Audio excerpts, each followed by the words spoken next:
yanzu akwai wata babar sarki daga cikin sarakunan nan na kasashen Laraba ake hira da ita a gidan wani talabishin cewa an ga ɗanta gashi sarki ne amma ba abin da bai iya ba,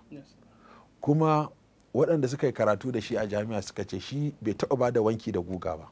shi yake wanke kansa shi yake gogewa, kuma gashi ɗan sarki ya hana mutane su yi masa wanki,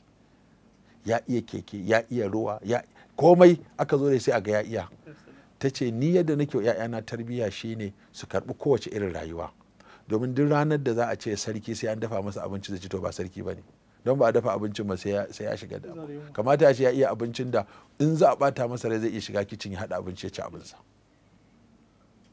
To kaga akwai waɗanda zaka ga 'ya'yan talakawa ne amma suna da wani ƙamboriya da wani ji da kai da wani fangama kansu da wani faɗin iska da ba wani nauyi ba. To irin waɗannan rayuwar duk sai mutum ya tsare ma yara, ko da kuma kana da halin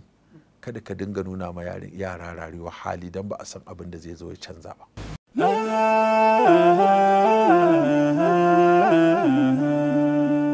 Haske mai leƙa gidan kowa Afirka TV. TV3 tafarkin rayuwa.